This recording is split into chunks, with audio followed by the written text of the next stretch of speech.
Do you believe it's better to be loved or feared? Think carefully. Because your answer to this single question could determine whether you rise to the heights of leadership or remain powerless in a world ruled by ambition. More than 500 years ago, one man dared to speak the truth about power. His name was Niccolò Machiavelli. And he wrote a book so controversial, so brutally honest, that it has been whispered in the halls of kings, dictators, CEOs, and politicians ever since. That book was The Prince. Machiavelli didn't believe in fairy tales about human goodness. He didn't believe that rulers could rely on morality or idealism to keep their power. Instead, he revealed the raw, uncomfortable truth that power is not given, it is taken. Setting the stage. Imagine Italy in the 15th and 16th centuries. A world of constant wars, shifting alliances, betrayal, and ruthless competition.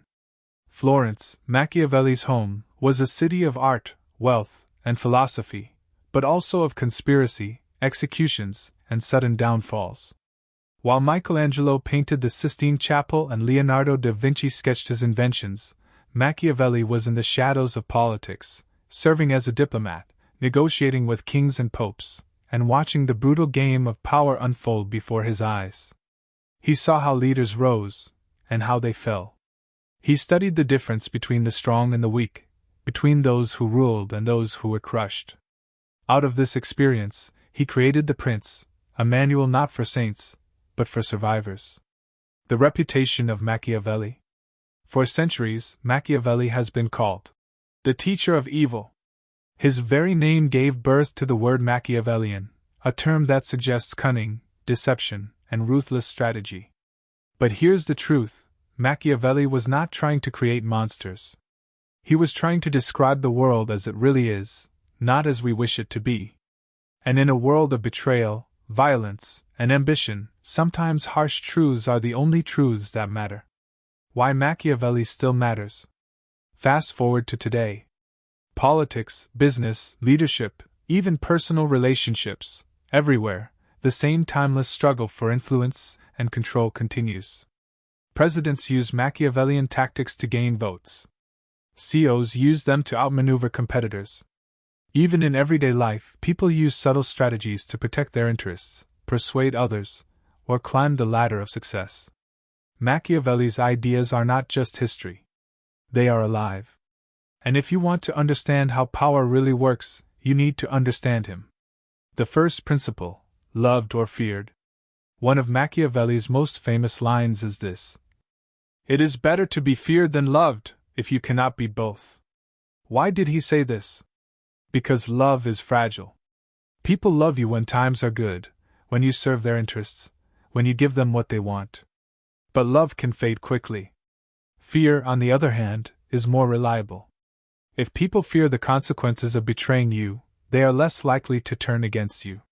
Fear creates stability, love does not. Does this mean Machiavelli wanted leaders to be cruel tyrants? Not exactly. He warned against unnecessary cruelty, because too much fear leads to hatred, and hatred destroys rulers. What he meant was simple: if you must choose, choose fear. Because in the harsh world of politics, fear protects power, love does not. Relevance today. Think of the modern world. Powerful business leaders like Steve Jobs were not known for being lovable. They were feared, respected, sometimes even hated. But their fear-based authority created results. Politicians who dominate today's headlines are often those who inspire fear. Fear of what they will do, fear of their strength, fear of their unpredictability. And this is exactly what Machiavelli understood centuries ago. The Machiavellian lens. Throughout this series, we will explore Machiavelli's most powerful lessons.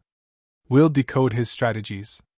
We'll reveal how they apply not only to rulers and politicians, but to everyday life: how you negotiate, how you influence, how you protect yourself from betrayal, and how you seize opportunities. Each episode, we will take one key principle and break it down. The nature of fear and love. The importance of appearances. Why morality is often a tool, not a rule. How fortune and luck can be controlled. And why ruthlessness, when used wisely, can save a leader. Conclusion of Part 1, Setup for Part 2. So, as we begin this journey, remember this: Machiavelli does not ask us to be cruel. He asks us to be real. To see the world not as we dream it to be, but as it is. Power is not a fairy tale. It is a battlefield. And to survive on this battlefield, you must learn the rules. In the next part, we'll dive deeper into Machiavelli's world, his life, his struggles, and how the turbulence of Renaissance Italy forged his philosophy. Because before we can understand the prince, we must first understand the man who wrote it. Before we can truly understand the prince, we must understand the man who wrote it, and the dangerous world he lived in. Niccolò Machiavelli was not a king, not a warrior, not a nobleman with vast riches. He was a man of the people, a servant of the Republic of Florence. And yet, his observations, born from chaos, betrayal, and ambition, gave him insights that kings and emperors still study today. This is the story of the world that shaped Machiavelli, and the lessons he drew from it. Florence, the jewel of the Renaissance. Picture Florence in the late 1400s. The city was a treasure chest of art and culture. Artists like Michelangelo, Botticelli, and Leonardo da Vinci filled its churches and palaces with masterpieces. Florence was the birthplace of the Renaissance, a time when human genius reached heights not seen since ancient Rome. But behind the beauty was a world of ruthless politics. Families like the Medici fought to control the city, while rival states, Venice, Milan, Naples, and the Papal States, plotted and schemed. France and Spain loomed as powerful outsiders, ready to intervene. Alliances shifted like the wind. Betrayal was common. Violence was expected. Florence was both a stage of brilliance and a pit of snakes. And Machiavelli stood in the middle of it. Machiavelli the diplomat. Born in 1469, Machiavelli grew up in a Florence already rich with ambition and intrigue. In 1498, at the age of 29, he entered public service as a diplomat for the Republic. He was not a soldier. He was not a noble. But he had one great gift: the ability to observe, analyze, and understand human nature. As a diplomat, he was sent to negotiate with some of the most powerful men of his time: popes, French kings, Cesare Borgia. These were men who played the game of power at its highest stakes, where one wrong move could cost not only your career, but your life. And Machiavelli watched them closely. He studied how they spoke, how they manipulated, how they made promises they never intended to keep. He saw mercy used as a mask for ambition, and cruelty used as a weapon for stability. Every mission, every negotiation, became another page in the unwritten book of power that Machiavelli was compiling in his mind. Cesare Borgia, the prince in flesh and blood. One of the most important figures Machiavelli ever met was Cesare Borgia, the son of Pope Alexander VI. Borgia was ruthless, ambitious, and cunning.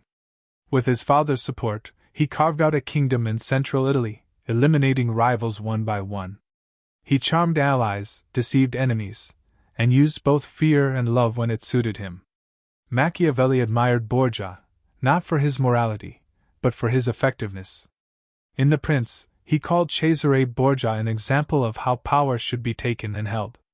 Borgia's rise and near success showed Machiavelli the kind of decisive, fearless leadership that could bring stability out of chaos. Though Borgia eventually fell when fortune turned against him, Machiavelli saw in him the living embodiment of his theories: boldness, cunning, and a willingness to do whatever it takes. The fall of Florence.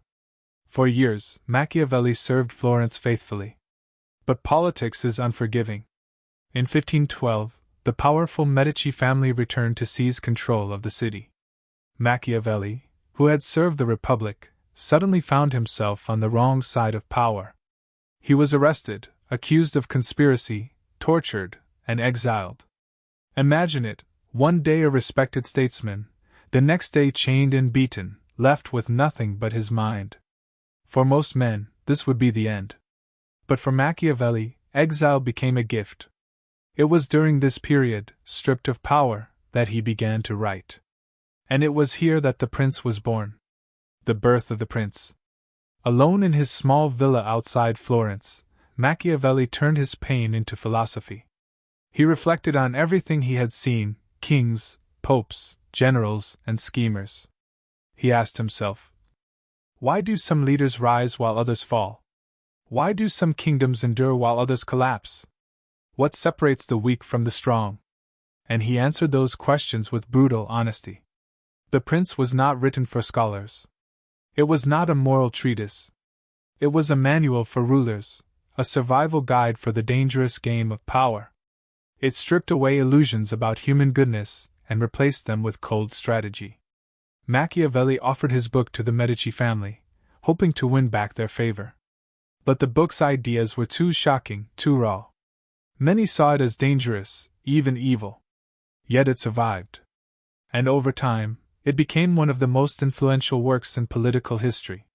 The man behind the mask. Who, then, was Machiavelli? Was he truly evil? Was he a cynic, a schemer, a man without morals? The truth is more complex. Machiavelli loved Florence deeply. He wanted stability for his homeland. But he knew that ideals alone could not protect a city from betrayal or invasion. He wrote not to glorify cruelty, but to warn leaders of what reality demands.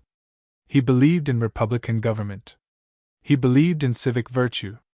But he also knew that in moments of crisis, survival comes first. His writings were not about what should be, but about what is. Why his world matters to us. Machiavelli's world may seem distant, a Renaissance Italy of swords, papal intrigue, and royal betrayal. But in truth, it is not so different from our own. Replace the princes with politicians. Replace the kingdoms with corporations. Replace the armies with money, media, and influence. The struggle is the same: who has power, who keeps it, and who loses it. This is why Machiavelli's words still burn with relevance. Because the game he described never ended. The pieces have changed, but the rules remain. Closing of Part 2. So, as we look back on the world that shaped Machiavelli, we see the crucible of chaos, betrayal, and ambition that forged his philosophy. From the splendor of Florence to the ruthless cunning of Cesare Borgia, from the fall of republics to the rise of dynasties, Machiavelli saw the harsh truth: power is fragile, and only those who master its rules can survive. In the next part, we will open the pages of The Prince itself, and begin to decode Machiavelli's most shocking lessons, starting with the nature of human beings. Because before you can rule others, you must first understand what people truly are. What do you truly believe about human beings? Are people basically good, loyal, and kind? Or are they selfish, greedy, and quick to betray when it benefits them?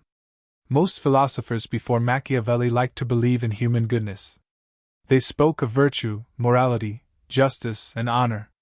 But Machiavelli? He looked at the world and said, "Men are ungrateful, fickle, false, cowardly, and covetous." And in his brutal honesty, he revealed a truth that still echoes today: you cannot build power on trust alone. Because people cannot be trusted. The problem of human nature. For Machiavelli, the foundation of politics was not morality, it was human nature. And human nature, in his eyes, was deeply flawed. He saw that people act out of self-interest first. They may appear loyal, but when loyalty conflicts with survival or profit, they will abandon you. They may seem generous, but their generosity often ends the moment it no longer benefits them.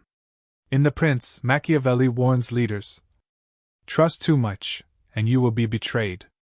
Give people freedom without control, and they will abuse it.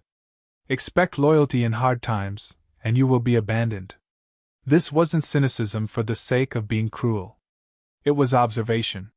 Machiavelli had seen it firsthand: armies that deserted their leaders, allies that broke promises, and friends that turned into enemies when fortunes shifted. The mask of virtue. One of Machiavelli's sharpest insights is that people wear masks. They present themselves as virtuous, moral, loyal, but this is often just a performance. A prince, or any leader, must learn to look beyond appearances. You cannot judge people by their words, you must judge them by their actions. Machiavelli famously wrote, "Everyone sees what you appear to be, few experience what you really are." In other words, image and reality are not the same. People may praise you in public while plotting against you in private. They may swear loyalty until the moment they see weakness. Examples from history. Consider the shifting alliances of Renaissance Italy. Cities swore friendship one year, and the next they turned against each other when a better opportunity arose. Or think of Cesare Borgia's cunning use of promises. He charmed allies, made treaties, swore peace, and then crushed those same allies when it suited him. He knew that trust was a tool, not a guarantee. Machiavelli wasn't inventing these lessons. He was recording them. Examples from today. Fast forward to modern politics and business. How many politicians promise one thing during campaigns, only to reverse course once elected? How many CEOs speak of ethics and values, only to slash jobs or betray investors when profits are at stake? Even in personal life, we see the same. People who claim loyalty may disappear in moments of crisis. Friends who borrow money may suddenly vanish. Relationships built on words alone often collapse when tested. This is not new. This is human nature, and Machiavelli warned leaders never to forget it. The role of fear and control. So, if people cannot be trusted, how should a leader rule? Machiavelli's answer, not with blind trust, but with systems of control. Fear is one of those systems. Reward and punishment are others. A wise leader creates conditions where loyalty is not based on emotions, but on necessity. People obey when it benefits them, or when the cost of disobedience is too high. Trust alone is fragile.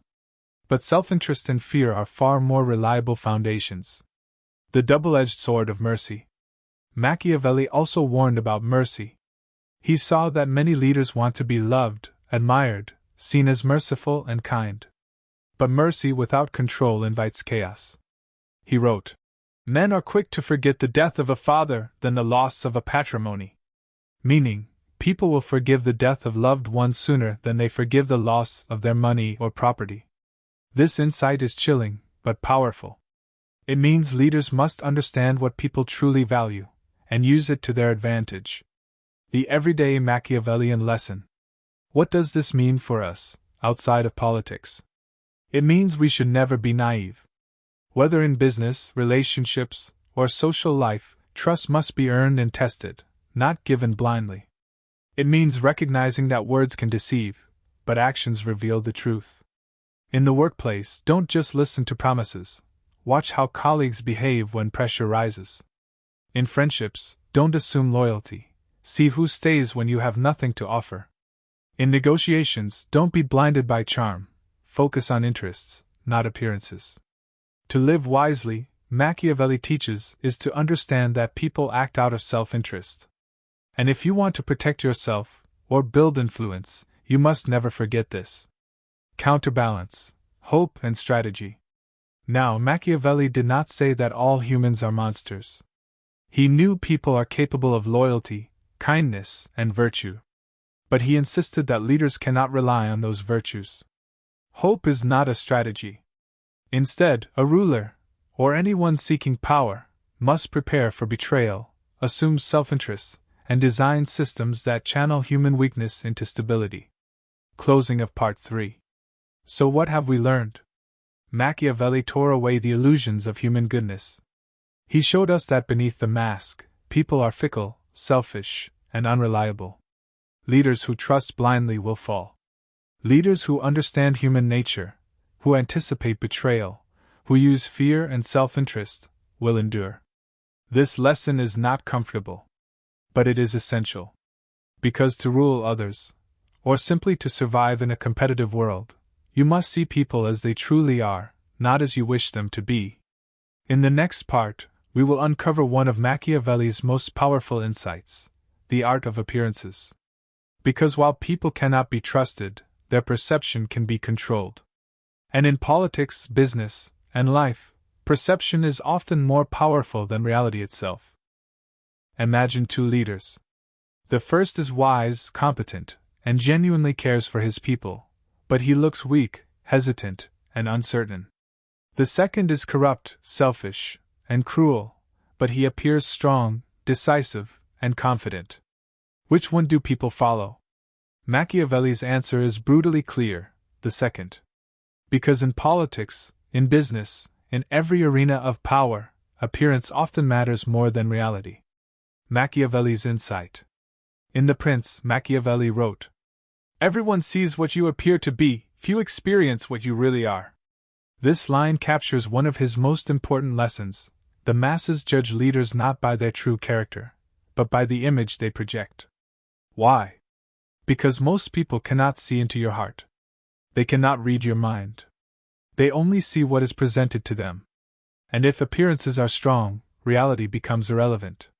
The mask of power. For Machiavelli, a ruler must wear a mask. He must appear virtuous, even if he is not. He must appear merciful, faithful, humane, religious, and just, even if behind the mask he is ruthless, cunning, and calculating. Because the truth is this: it is not necessary for a leader to have all the virtues, but it is absolutely necessary to appear to have them. This is not hypocrisy. This is survival.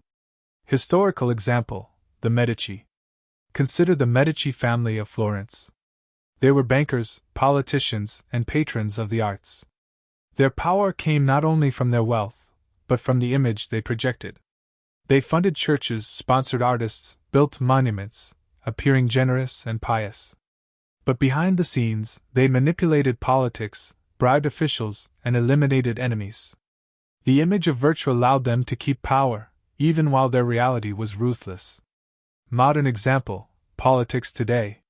Fast forward to the 21st century. Modern politicians understand this principle well. Campaigns are less about reality and more about perception. A single photo, a single headline, a single viral moment can define a leader more than years of real work. It doesn't matter if a politician is deeply corrupt; if they appear as a strong protector of the people, many will follow. It doesn't matter if a leader is incompetent; if they appear confident and decisive, people will often prefer them to someone who is honest but hesitant. This is Machiavelli's truth in action: appearances dominate reality. The corporate world. It's not just politics. In business, image is everything. Think of companies that market themselves as ethical, sustainable, and caring, while behind the scenes, they exploit workers or harm the environment. Their reputation, their appearance, protects them, even when their reality is the opposite. Or consider powerful CEOs. Many project charisma, vision, and certainty, even when they are uncertain inside. Investors and employees don't follow reality. They follow confidence. The entertainment world. We also see this in entertainment. Celebrities cultivate images of perfection, glamour, generosity, kindness. But scandals reveal the reality behind the mask. Yet even after scandals, many rebuild their image and survive, because audiences ultimately respond to appearances, not hidden truths. Machiavelli would say, this is the way of the world. The double-edged sword. Of course, appearances can be dangerous. If a leader projects too much false virtue and reality is exposed, the fall can be catastrophic. This is why Machiavelli advised balance. A ruler should know when to break promises, when to betray, when to be ruthless, but must always maintain the mask of virtue. The skill lies in deception so artful that people continue to believe in the mask, even when cracks appear. Everyday life, the Machiavellian lesson. So what does this mean for us? It means that in our own lives, whether at work, in relationships, or in society, we must pay attention not just to reality, but to appearance. At work, competence matters, but the appearance of competence matters more. Present yourself with confidence, dress with authority, speak with clarity, and people will believe in your strength. In relationships, people may never truly know your intentions, but they will judge your behavior and presentation. In society, reputation is a form of currency. Protect it carefully, because once it's gone, power collapses. Counterbalance, don't be naive. Now, some might say, isn't this deceitful? Isn't this dishonest? Machiavelli would reply, perhaps, but it is necessary. Because those who cling only to reality, ignoring appearance, will be crushed by those who understand the game. He does not celebrate lying or deception for their own sake. He simply shows that in the pursuit of power, perception is reality. Examples from pop culture. Think of House of Cards. Frank Underwood, the fictional politician, understands Machiavelli perfectly. He manipulates appearances to control others, hiding his ruthlessness behind charm. Or Game of Thrones. Characters like Littlefinger or Tywin Lannister knew the power of appearances. They wore the mask of loyalty or piety, while secretly pursuing their own ambitions. These stories resonate with audiences because they reflect a timeless truth: reality is hidden, but appearances rule. Closing of Part 4. So what have we learned? Machiavelli tells us that people judge by appearances, not by reality. Leaders must wear masks of virtue, even if reality is different. Reputation, image, perception, these are the true weapons of power. This lesson is not comfortable. It challenges our ideals of honesty and transparency. But it explains why some succeed while others fail. Because in the world of power, it doesn't matter what you are. It only matters what people believe you to be. In the next part, we'll explore one of Machiavelli's most controversial lessons: the morality of power. Why sometimes doing what is wrong may be the only way to survive. We like to believe that good people win. That honesty, kindness, and morality lead to success. But history tells a different story. Time and again, the most virtuous leaders are betrayed, overthrown, or forgotten, while ruthless and cunning rulers endure. Why? Because in the game of power, morality alone is not enough. Machiavelli understood this better than anyone. He wrote, "A man who wishes to act entirely up to his professions of virtue soon meets with what destroys him among so much that is evil." In other words, good men fail because the world is not good. Machiavelli's realism. Before Machiavelli, most political thought was rooted in ideals. Philosophers like Plato and Aristotle dreamed of perfect republics guided by virtue and justice. Medieval scholars believed rulers should follow Christian morality. But Machiavelli broke with this tradition. He argued that the world is not ruled by virtue, it is ruled by ambition, fear, greed, and deception. A ruler who clings to morality while others use cunning will be destroyed. A leader must know how to do wrong when necessary, because the survival of the state depends on it. The dilemma of morality. For Machiavelli, morality is not useless, but it is a tool, not a master. A wise ruler knows when to act morally, and when to abandon morality for the sake of survival. This doesn't mean cruelty for cruelty's sake. It means choosing effectiveness over purity. If lying secures peace, lie. If betrayal saves the state, betray. If cruelty prevents chaos, be cruel. What matters is not the ruler's soul, but the survival of his power. Historical example: Savonarola. One of Machiavelli's examples was Girolamo Savonarola, a Dominican friar who ruled Florence briefly in the late 1400s. Savonarola was a deeply moral man. He preached against corruption, vanity, and vice. He demanded purity and virtue. For a short time, the people adored him. But he refused to compromise. He rejected alliances, refused to play the game of politics, and trusted too much in faith alone. Soon, his enemies struck back. He was overthrown, excommunicated, and burned at the stake. To Machiavelli, Savonarola proved a simple truth: goodness without power is weakness. Modern example: U.S. politics. Look at modern politics.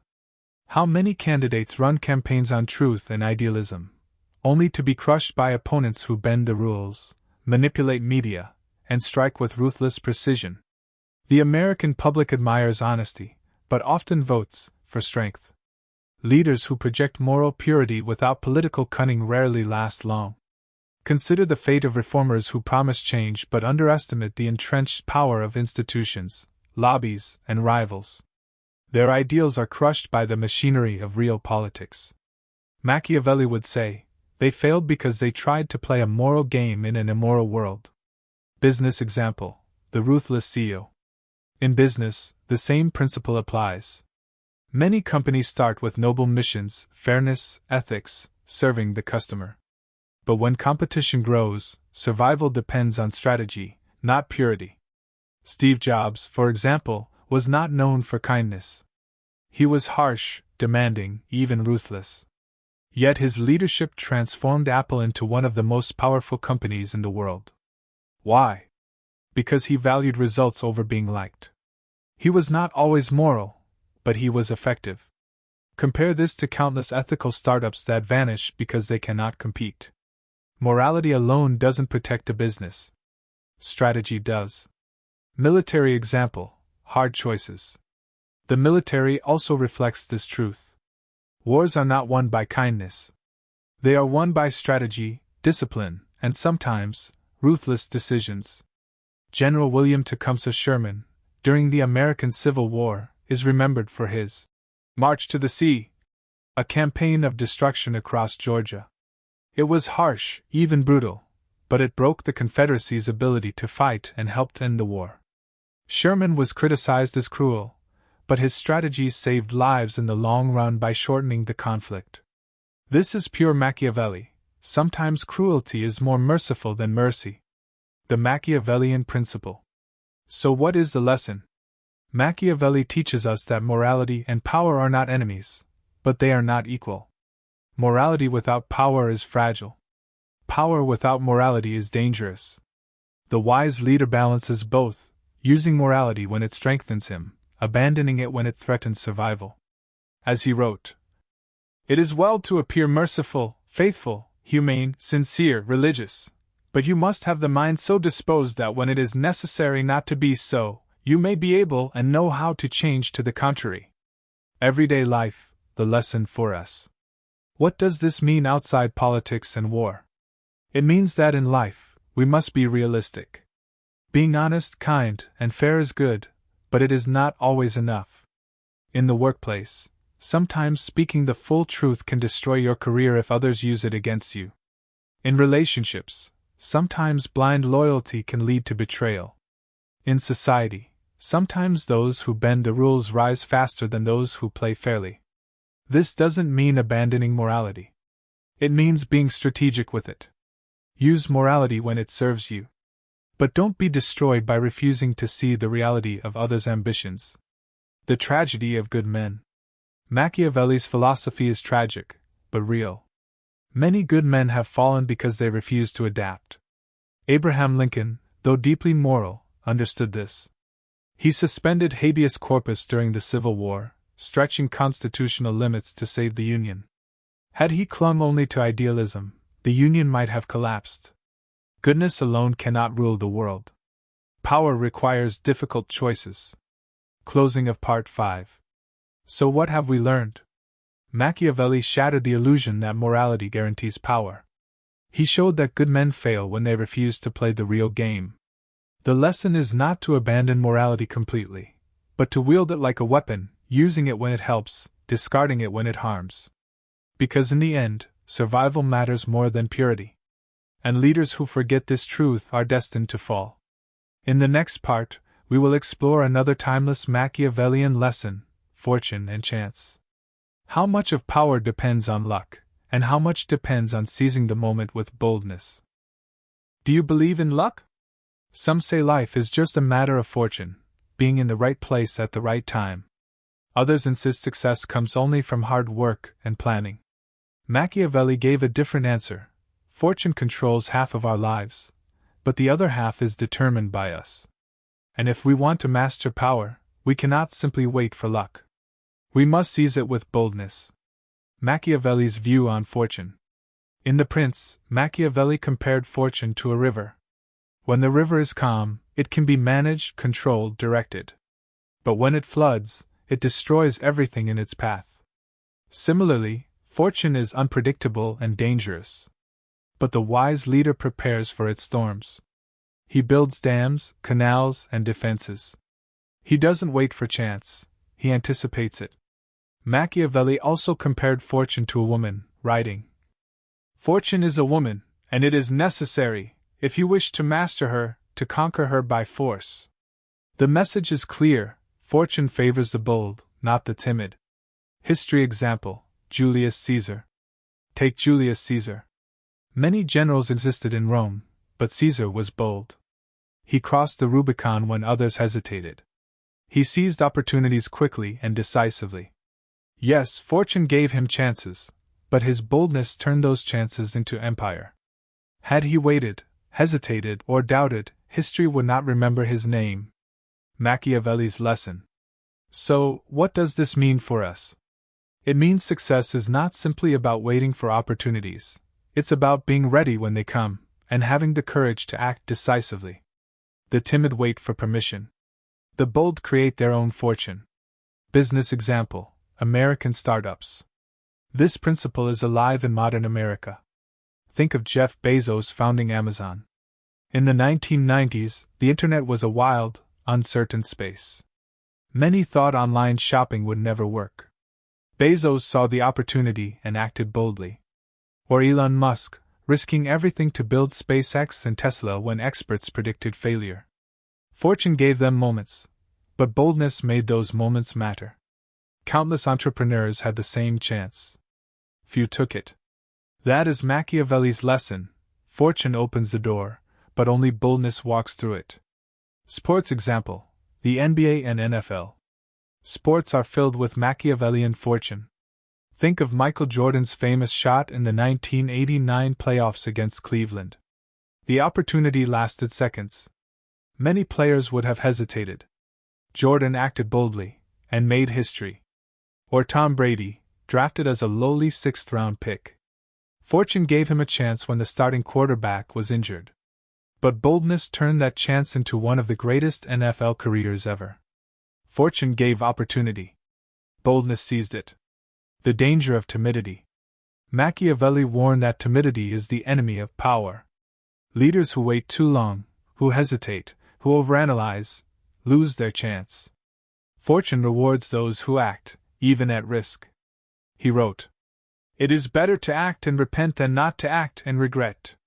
The cost of hesitation is greater than the cost of failure." Building defenses against fortune. But boldness alone is not enough. Machiavelli also insisted that wise leaders prepare for fortune storms. Just as Italians build dams against floods, rulers must build systems to protect against disaster. In personal terms, this means saving money in good times to survive bad times, building alliances before you need them, training and preparing before the opportunity arises. Fortune may strike suddenly, but preparation allows you to withstand it. Everyday life lesson. What does this mean for us? It means we must live boldly. Ask for the promotion. Launch the business. Take the shot. Speak the truth. But it also means we must prepare, study, save, train, so that when fortune appears, we are ready. The timid hope. The bold act. The wise prepare. Modern politics example, U.S. presidents. Consider Theodore Roosevelt. He believed in the strenuous life, always pushing forward boldly. When fortune placed him in the presidency after McKinley's assassination, he seized it with energy. Or Barack Obama. Fortune opened a narrow window in 2008, a young senator with little experience. Many said it was too early. But boldness led him to run and win. Fortune opens doors, but only boldness steps through. Closing of Part 6. So what have we learned? Machiavelli teaches that fortune controls half of our lives, but the other half belongs to us. Fortune is unpredictable, but it favors the bold. The timid wait for life to happen. The bold make life happen. So ask yourself, when fortune comes, will you hesitate, or will you seize it with both hands? In the next part, we'll explore another Machiavellian principle, the use of cruelty and mercy. Why sometimes cruelty, if used wisely, can create more stability than kindness. We are taught to admire mercy. We are told that kindness builds loyalty, and cruelty destroys it. But Machiavelli looked at the brutal reality of politics and war and reached a shocking conclusion. Sometimes, cruelty, when used wisely, saves more lives than mercy. This is one of his most controversial lessons. Cruelty is not always evil. Mercy is not always good. Machiavelli's principle. In The Prince, Machiavelli wrote, "Well-used cruelty, if one may say well-used of evil, may be called that which is employed once for all and is necessary to one's security." In other words, cruelty can be justified if it is decisive, quick, and creates stability. A leader who is too merciful may allow chaos to spread, costing more lives in the long run. But a leader who uses controlled cruelty can establish order and prevent worse suffering. Historical example: Cesare Borgia. Machiavelli admired Cesare Borgia for this very reason. When Borgia conquered Romagna, the region was violent and lawless. He sent his lieutenant, Ramiro de Orco, to enforce order with harsh measures. The people feared him, and crime disappeared. Then, to win their loyalty, Borgia executed Ramiro in a public spectacle, showing that cruelty had been necessary, but now justice would reign. The result? Stability. Borgia's cruelty was not endless, it was calculated. And Machiavelli praised it as an example of cruelty that saved a state. American example: Abraham Lincoln. Even America's most beloved president, Abraham Lincoln, faced this dilemma. Lincoln hated war, but he allowed generals like Sherman and Grant to use brutal tactics to end the Civil War. Sherman's march to the sea devastated the South, destroying cities and railroads. Critics called it cruel. But Sherman himself argued, "War is cruelty, and you cannot refine it." His harsh campaign broke the Confederacy's will and shortened the war, saving lives in the long term. This is pure Machiavelli. Cruelty, if decisive and limited, can be more merciful than mercy. Corporate example: business decisions. In business, leaders often face the same choice. Consider CEOs who must lay off thousands of employees. It seems cruel. But sometimes, cutting jobs saves the company from collapse, protecting the jobs of those who remain. Leaders who delay layoffs out of mercy may doom the entire company, leaving everyone unemployed. Cruelty, in this case, is painful but necessary. Mercy, if uncontrolled, can destroy all. Pop culture example: The Godfather. Popular culture also reflects this principle. In The Godfather, Don Vito Corleone is merciful when possible, but decisive and cruel when threatened. His son Michael learns this lesson. "It's not personal, Sonny. It's strictly business." Mercy builds loyalty, but cruelty, when swift and controlled, protects power. Audiences are fascinated by this paradox because it reflects the truth Machiavelli exposed centuries ago: the dangers of excessive cruelty. Of course, Machiavelli warned that cruelty must never be excessive. A ruler who is needlessly harsh breeds hatred, and hatred destroys power. The difference is this: cruelty must be used once, decisively, and for stability. Continuous cruelty is not strength, it is weakness. History proves this. Dictators who ruled with endless terror often fell when the people's hatred exploded. Machiavelli's lesson is not to glorify cruelty, but to show that it must be a tool of necessity, not habit. The fragility of mercy. Mercy, on the other hand, seems noble but can be dangerous. A leader who forgives enemies too quickly may invite betrayal. A commander who spares rebels may face new revolts. Mercy feels good, but if it creates instability, it backfires. This is why Machiavelli insisted: mercy must be balanced with firmness. Love without fear collapses. Mercy without order fails. Everyday life lessons. So how does this apply to us, outside of politics and war? In leadership, managers who are too merciful may allow underperformers to drag down a team. Sometimes decisive action, firing one employee, saves the group. In parenting, endless mercy without discipline breeds chaos. Sometimes strictness builds respect. In personal life, if you are always merciful with those who exploit you, they will never stop. Sometimes cruelty, cutting ties, saying no, protects your peace. Cruelty is not always violence. It can be firmness, boundaries, decisive action. Sports example: coaching toughness. Even in sports, we see this. Great coaches often appear cruel, demanding, harsh, uncompromising. Think of Vince Lombardi in the NFL, or Phil Jackson pushing Michael Jordan and Kobe Bryant to their limits. Their cruelty was not hate, it was discipline. Mercy alone would not have created champions. Controlled cruelty forged greatness. The Machiavellian balance. So the lesson is not be cruel, or be merciful. The lesson is be both, but know when. Cruelty, when decisive and rare, creates stability. Mercy, when combined with strength, builds loyalty. But endless cruelty breeds hatred. Endless mercy breeds weakness. The wise leader balances both. Closing of Part 7. So what have we learned? Machiavelli showed us that cruelty and mercy are not opposites, they are tools. Cruelty, if used sparingly and wisely, can save lives and protect power. Mercy, if used blindly, can destroy both. The real skill of leadership lies in knowing when to be harsh and when to be kind.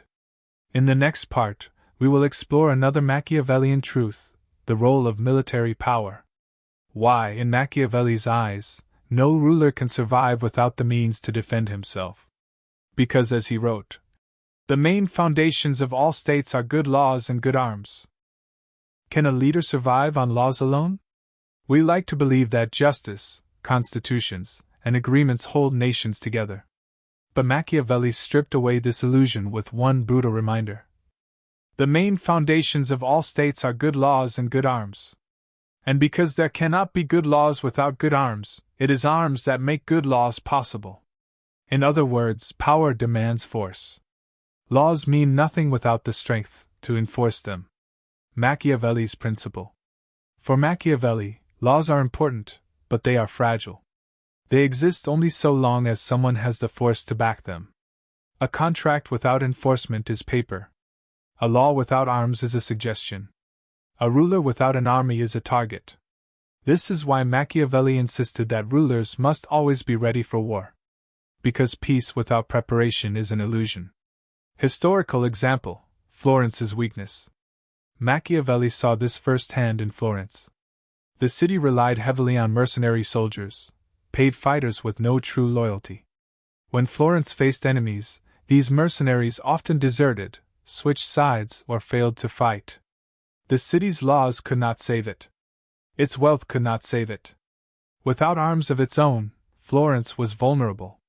Machiavelli's conclusion: a state that cannot defend itself cannot survive. American example, George Washington. Fast forward to the American Revolution.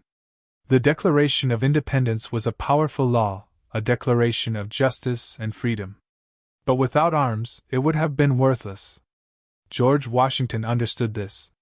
He built and held together a fragile continental army against one of the strongest militaries in the world. Without Washington's soldiers, America's laws would have been empty words. With them, those words became reality. This is Machiavelli's lesson in action: arms give life to laws. World War II example, force and freedom. The same principles shaped the 20th century.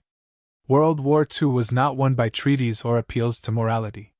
It was won by arms, by the industrial might and military power of the Allies. The United States, through both its weapons and soldiers, ensured not just victory but the survival of democracy itself. Had America relied only on diplomacy, the world would look very different today. Modern example, the U.S. military. Even now, the United States maintains one of the most powerful militaries in history. Why? Because leaders understand Machiavelli's truth: global influence comes not only from laws and diplomacy, but from the ability to enforce them. Nations with weak arms may speak of justice, but their words carry little weight. Nations with strong arms shape the world order. Machiavelli on mercenaries. Machiavelli had a special hatred for mercenaries. He argued they were dangerous, unreliable, greedy, and disloyal. A ruler who depends on hired soldiers is like a man leaning on a broken cane. He believed a ruler must have his own arms, citizens or loyal soldiers who fight for their homeland, not for money. This is why Washington's Continental Army, though weak at first, was so powerful in spirit. They fought for their own survival, not a paycheck. Business parallel. The same principle applies in business. A company that outsources all its strength, its innovation, its culture, its leadership, cannot survive. Just as a ruler cannot rely on mercenaries, a company cannot rely entirely on outsiders. Strength must come from within. Sports parallel. Even in sports, we see Machiavelli's principle. A team cannot rely only on strategy, laws. It must have players with the strength, skill, and toughness, arms, to enforce it on the court or field. A brilliant playbook means nothing if the players cannot execute. The fragility of laws without arms. History is filled with nations that trusted too much in treaties and laws, only to collapse when enemies ignored them. The League of Nations after World War I promised peace, but had no arms to enforce it. When aggressors rose, it collapsed. This is why Machiavelli's insight remains timeless. Force underpins order. The balance of arms and laws. But Machiavelli was not saying that force alone is enough. He insisted on balance. Arms without laws create tyranny. Laws without arms create weakness. Only when both exist, laws to guide, arms to enforce, can a state endure. Everyday life lessons. So what does this mean for us? In business, rules and contracts are meaningless unless you have the power to enforce them. Protect your interests.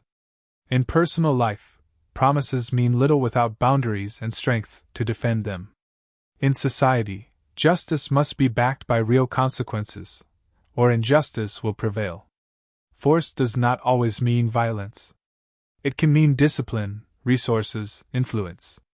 But Machiavelli's point is clear: without strength, ideals collapse. Closing of Part 8. So what have we learned? Machiavelli showed us that laws and justice are not enough. Without arms, without the means to enforce them, they crumble. The wise leader understands this balance. Laws give legitimacy, but arms give survival. Together, they are the foundation of power. In the next part, we will explore Machiavelli's most famous, and most feared, lesson: the choice between love and fear. Because, as he said, it is better to be feared than loved, if you cannot be both. Do you want to be loved, or feared? It sounds like a simple question. But Machiavelli argued that this single choice defines the success or failure of every leader. His answer? Brutal, controversial, unforgettable. It is better to be feared than loved, if you cannot be both. Why fear is more reliable. Machiavelli explained that love is fragile. People love you when it suits them, when times are good, when you meet their needs. But when hardship comes, love disappears. Fear, on the other hand, is more reliable. If people fear the consequences of betraying you, they are less likely to turn against you. Fear keeps order when love breaks down. This doesn't mean cruelty for cruelty's sake. Machiavelli warned against hatred. Too much fear breeds rebellion. The goal is balance, loved if possible, feared if necessary. But if you must choose, choose fear. Historical example: Roman emperors. Rome offers countless examples. Emperors who tried to be loved, showing mercy, handing out gifts, were often betrayed or assassinated when rivals saw weakness. But emperors who were feared, Augustus, for example, created stability that lasted for generations. Love made rulers popular. Fear made rulers safe. American example: politics today. In the United States, we see the same pattern. Politicians who try to please everyone often fail. They are loved by some, but not respected. Their popularity fades quickly. But politicians who project strength, even at the cost of being disliked, often endure. They may divide the nation, but they command loyalty from their base and fear from their rivals. Machiavelli would look at today's headlines and nod: fear is a more stable foundation than love. Business example: CEOs. In business, the same rule applies. Consider Steve Jobs. He was not a lovable boss. Employees often feared his temper, his criticism, his impossible standards. Yet that fear drove Apple to excellence. Jobs was respected, feared, sometimes hated, but rarely ignored. His leadership style, though harsh, created one of the most valuable companies in the world. Compare this to leaders who try only to be loved. They avoid hard decisions, hesitate to discipline, and often lose control of their teams. Fear, balanced with respect, builds results. Pop culture example: Game of Thrones. In Game of Thrones, this lesson plays out vividly. Ned Stark was loved for his honor, but his refusal to be ruthless led to his downfall. Tywin Lannister, on the other hand, was feared. He ruled with iron discipline. His children and allies respected him not because they loved him, but because they feared crossing him. Audiences understood Machiavelli's truth instinctively: love without fear collapses. Fear without hatred endures. The danger of being hated. But Machiavelli made one important warning: fear must never cross into hatred. A ruler who is merely feared is safe, but a ruler who is hated is doomed. Hatred unites enemies and breeds rebellion.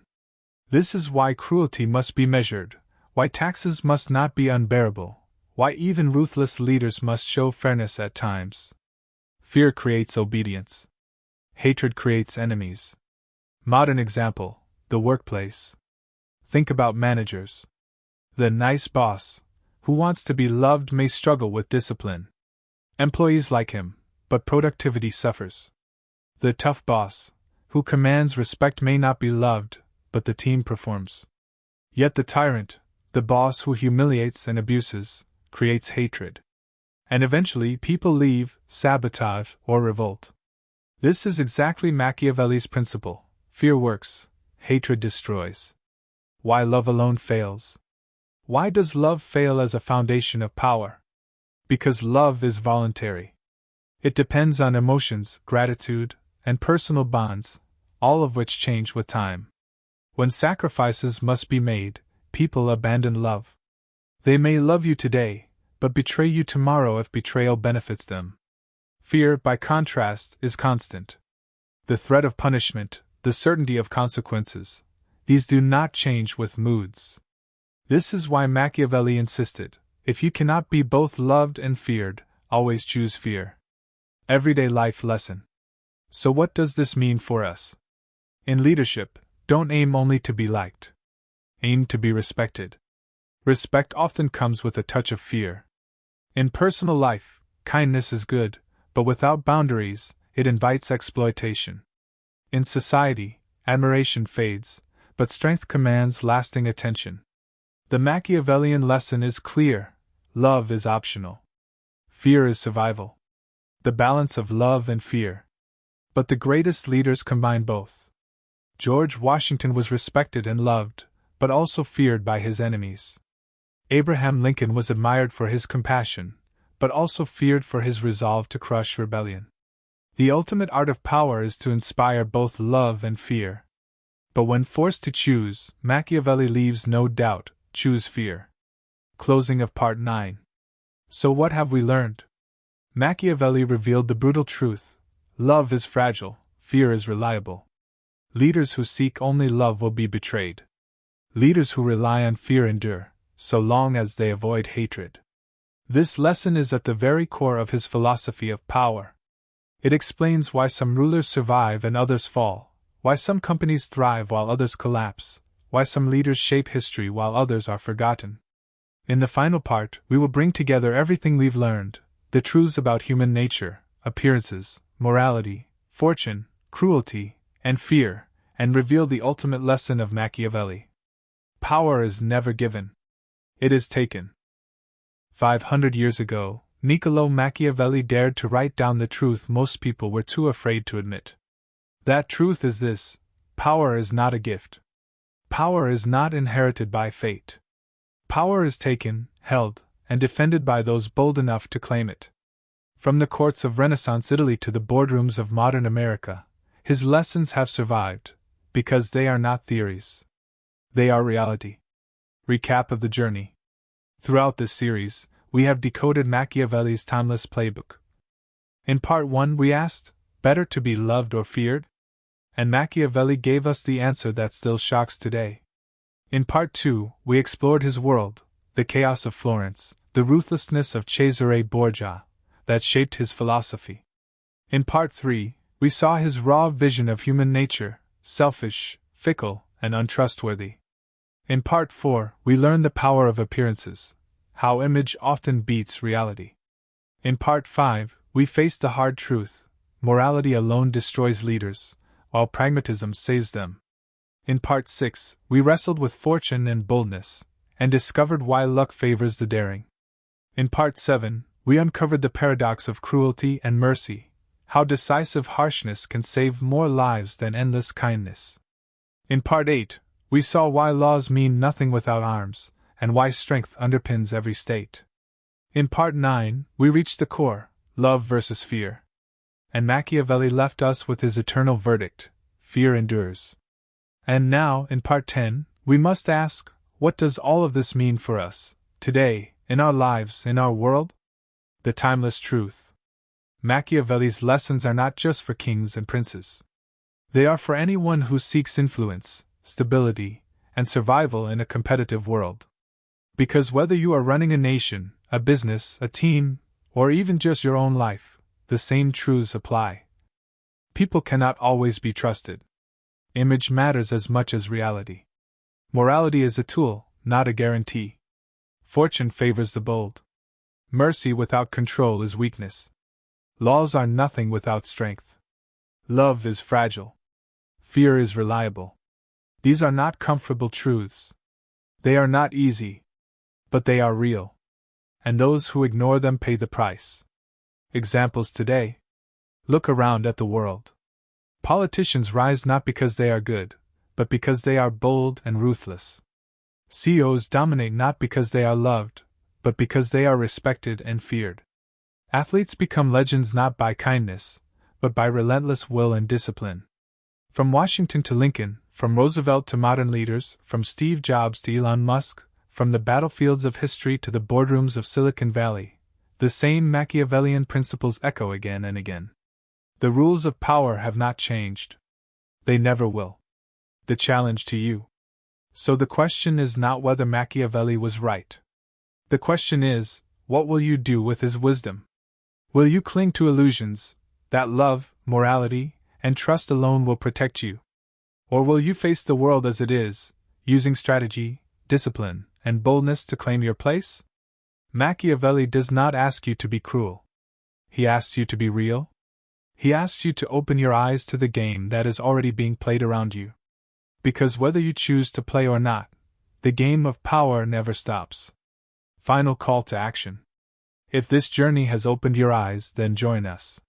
Here on Philosophy of Power, we decode Machiavelli's timeless lessons and reveal how they apply to our world today.